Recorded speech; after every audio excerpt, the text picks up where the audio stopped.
Price the lord. ಕರ್ತನ ಪರಿಶುದ್ಧುಳ ನಾಮಕ್ಕೆ ಸ್ತೋತ್ರವಾಗಲಿ. ತಂದೆಯಾದ ದೇವರು ತನ್ನ ಕೃಪೆಯಡೆಯಲ್ಲಿ ನನ್ನನ್ನು ತನ್ನ ಕಣ್ಣುಗುಡ್ಡೆಗಳ ರೆಪ್ಪೆ ಹಾಕಿ ಕೈದು ಕಾಪಾಡಿ ದೇವರು ಕಳೆದ ಕ್ಷಣವೆಲ್ಲ, ಕಳೆದ ನಿಮಿಷವೆಲ್ಲ, ಕಳೆದ ಗಂಟೆವೆಲ್ಲ, ಕಳೆದ ದಿನವೆಲ್ಲ, ಕಳೆದ ವಾರವೆಲ್ಲ, ಕಳೆದ ತಿಂಗಳವೆಲ್ಲ, ಕಳೆದ ವರ್ಷವೆಲ್ಲ ತನ್ನ ಕೃಪೆಯಿಂದ ಕೈದು ಕಾಪಾಡಿ 2025 7 ತಿಂಗಳುಗಳ ಕಾಲ ದೇವರು ಕಾಪಾಡಿ ಮತ್ತೊಂದು ಹೊಸ ದಿನವನ್ನು, ಹೊಸ ತಿಂಗಳವನ್ನು ಕಾಣಲಿಕ್ಕಾಗುವಂಥ ದೇವರು ಸಹಾಯ ಮಾಡಿದ್ದಾರೆ. ತಂದೆಯಾದ ದೇವರಿಗೆ ಕೋಟ್ಯಾನುಕೋಟಿ ಸ್ತೋತ್ರವಾಗಲಿ. ಆ ದೇವರು ಆಗಸ್ಟ್ ತಿಂಗಳಲ್ಲಿ ತನ್ನನ್ನು ನಂಬಿದಂಥ ಜನರಿಗೆ, ತನ್ನ ನಂಬಿದಂಥ ದೈವ ಮಕ್ಕಳಿಗೆ ದೇವರು ಒಂದು ವಾಗ್ದಾನ ಕೊಡಲ್ಪಟ್ಟಿದ್ದಾರೆ. ಆ ವಾಗ್ದಾನವನ್ನು ಏನೆಂಬುದಾಗಿ ನಾವು ನೋಡೋದಾದರೆ, ಸತ್ಯವೇದದಲ್ಲಿ ದೇವರ ವಾಕ್ಯ ಹೀಗೆ ಹೇಳ್ತಾ ಇದೆ. ಆದಿಕಾಂಡ 26ನೇ ಅಧ್ಯಾಯ 12 ಮತ್ತು 13ನೇ ವಚನದಲ್ಲಿ ನಾವು ದೇವರ ವಾಕ್ಯದಲ್ಲಿ ಹೀಗೆ ನೋಡ್ತಿದ್ದೇವೆ. ಇಸಾಕನು ಆ ದೇಶದಲ್ಲಿ ಬೀಜವನ್ನು ಬಿತ್ತಿ ಅದೇ ವರ್ಷದಲ್ಲಿ 100ರಷ್ಟು ಬೆಳೆಯನ್ನು ಹೊಂದಿದನು ಎಂಬುದಾಗಿ. ಯೆಹೋವನು ಅವನನ್ನು ಅಭಿವೃದ್ಧಿಪಡಿಸಿ ಅವನ ಐಶ್ವರ್ಯವು ದಿನೇ ದಿನೇ ಹೆಚ್ಚಿಸಿದ್ದರಿಂದ ಬಹು ಧನವಂತನಾದನು ಎಂಬುದಾಗಿ. ಕ್ರಿಸ್ತನಲ್ಲಿ ಆತ್ಮೀಯ ನನ್ನ ಸಹೋದರ ಸಹೋದರಿಯರೇ, ಯೇಸು ಕ್ರಿಸ್ತನ ಜೀವವುಳ್ಳ ನಾಮದಲ್ಲಿ ನಿಮ್ಮೆಲ್ಲರನ್ನ ವಂದಿಸುವಂತವನಾಗಿದ್ದಾನೆ. ತಂದೆಯಾದ ದೇವರು ಒಳ್ಳೆಯವರಾಗಿದ್ದಾರೆ, ಒಳ್ಳೆಯದನ್ನೇ ಮಾಡುವ ದೇವರಾಗಿದ್ದಾರೆ. ನಾವು ತಂದೆಯಾದ ದೇವರನ್ನು ಹಿಂಬಾಲಿಸುವಾಗ, ತಂದೆಯಾದ ದೇವರ ಚಿತ್ತದ ಪ್ರಕಾರವಾಗಿ ನಾವು ನಡೆಯುವಾಗ, ತಂದೆಯಾದ ದೇವರ ಚಿತ್ತದ ಪ್ರಕಾರವಾಗಿ ನಾವು ಜೀವಿಸುವಾಗ ಖಂಡಿತವಾಗಲೂ ದೇವರು ಪ್ರತಿಯೊಬ್ಬೊಬ್ಬರಿಗೂ ತನ್ನ ಜೀವಿತದಲ್ಲಿ ಅದ್ಭುತವನ್ನು ಹೊಂದಿಕೊಳ್ಳಿಕ್ಕಾಗುವಂತೆ ದೇವರು ಸಹಾಯ ಮಾಡುವಂಥವರಾಗಿದ್ದಾರೆ.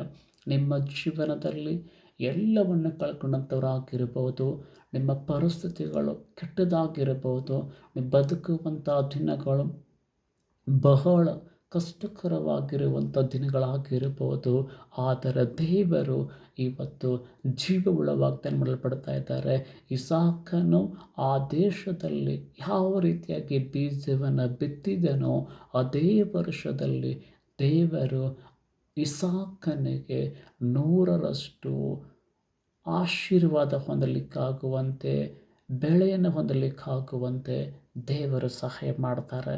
ಅದರ ಜೊತೆಗೆ ತಂದೆಯಾದ ದೇವರು ಇಸಾಕನ ಜೀವಿತವನ್ನು ಅಭಿವೃದ್ಧಿಪಡಿಸ್ತಾರೆ. ಮತ್ತು ಇಸಾಕನ ಐಶ್ವರ್ಯವು ದಿನೇ ದಿನೇ ಹೆಚ್ಚಾಯಿತು ಎಂಬುದಾಗಿ ನಾವು ಸತ್ಯವೇದದಲ್ಲಿ ನೋಡಲ್ಪಡುತ್ತೇವೆ. ಮತ್ತು ಆತನು ಬಹು ಧನವಂತನಾದನು ಎಂಬುದಾಗಿ ಅಲ್ಲಿ ದೇವರ ವಾಕ್ಯದಲ್ಲಿ ನೋಡಲ್ಪಡುತ್ತೇವೆ. ಪ್ರಿಯರೇ, ನಿಜವಾಗಲೂ ನಾವು ನಮ್ಮ ಜೀವನದಲ್ಲಿ ನಾವು ಕರ್ತನಿಗೆ ನಾವು ಪ್ರಾಮುಖ್ಯತೆ ಕೊಡೋದಾದರೆ, ದೇವರ ಚಿತ್ತದ ಪ್ರಕಾರವಾಗಿ ನಾನು ಮತ್ತು ನೀವುಗಳು ನಡೆಯಲ್ಪಡೋದಾದರೆ, ಆ ದೇವರ ವಾಕ್ಯದ ಪ್ರಕಾರವಾಗಿ ನಮ್ಮ ಜೀವನದಲ್ಲಿ ನಾವು ಕರ್ತನಿಗೆ ಎಲ್ಲ ವಿಷಯಗಳಲ್ಲಿ ನಾವು ಪ್ರಾಮುಖ್ಯತೆಯನ್ನು ಕೊಡೋದಾದರೆ, ನಿಜವಾಗಲೂ ನಿಮ್ಮ ಜೀವನದಲ್ಲಿ ಪ್ರತಿಯೊಂದು ವಿಷಯದಲ್ಲಿ ಆಶೀರ್ವಾದವನ್ನು, ಕೃಪೆಯನ್ನು, ಅದ್ಭುತವನ್ನು ಹೊಂದಿಕೊಳ್ಳುತ್ತೀರಾ.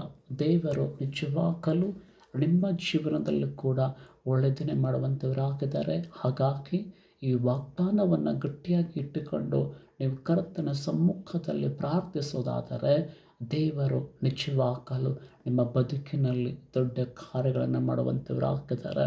ಇವಾಗ ಸಮಯ 2:32 ಆಗಿದೆ.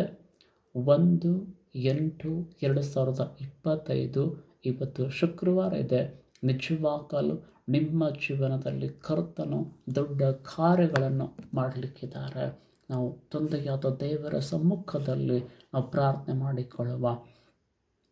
ಸ್ತೋತ್ರ ತಂದೆಯಾದ ದೇವರೇ, ಕೊಡಲ್ಪಟ್ಟಂಥ ವಾಗ್ದಾನಕ್ಕಾಗಿ ನಾನು ಸ್ತೋತ್ರ ಮಾಡುತ್ತೇನೆ. ಈ ವಾಗ್ದಾನ ವಿಷಯವಾಗಿ ಈ ಒಂದು ಆಗಸ್ಟ್ ತಿಂಗಳಲ್ಲಿ ಕರ್ತನೆ, ಯಾರೆಲ್ಲ ಜೀವನದಲ್ಲಿ ಯಾವುದನ್ನೆಲ್ಲ ಕಳ್ಕೊಂಡಿದ್ದಾರೋ ಅದಕ್ಕೆ 100ರಷ್ಟು ಆಶೀರ್ವಾದವನ್ನು ಹೊಂದಿಕೊಳ್ಳಿಕ್ಕಾಗುವಂತೆ ನೀನು ಸಹಾಯ ಮಾಡು ದೇವರೇ. ನೀನು ಆಶೀರ್ವಾದ ಮಾಡು. ಪ್ರತಿಯೊಬ್ಬರ ಜೀವನದಲ್ಲಿ ನೀನು ದೊಡ್ಡ ಕಾರ್ಯವನ್ನು ಮಾಡಬೇಕೆಂಬುದಾಗಿ ನನ್ನ ಸಮ್ಮುಖದಲ್ಲಿ ಕೇಳಿಕೊಳ್ಳುವಂಥವರಾಗುತ್ತವೆ. ನೀನು ಆಶೀರ್ವದಿಸು, ಬಲಪಡಿಸು, ನಿನ್ನ ಕೃಪೆಯಿಂದ ನಡೆಸು. ಯೇಸು ಕ್ರಿಸ್ತನ ಜೀವಳ ನಾಮದಲ್ಲಿ ಬೇಡಿ ಪ್ರಾರ್ಥಿಸ್ತವೆ ನಮ್ಮ ಜೀವಳ ತಂದೆ. ಆಮೇಲೆ ಓಕೆ, ಪ್ರೈಸ್ ದ ಲಾರ್ಡ್. ದೇವರು ನಿಮ್ಮನ್ನು, ನಿಮ್ಮ ಕುಟುಂಬವನ್ನು ಅದ್ಭುತವಾಗಿ ಆಶೀರ್ವಾದ ಮಾಡಲಿ.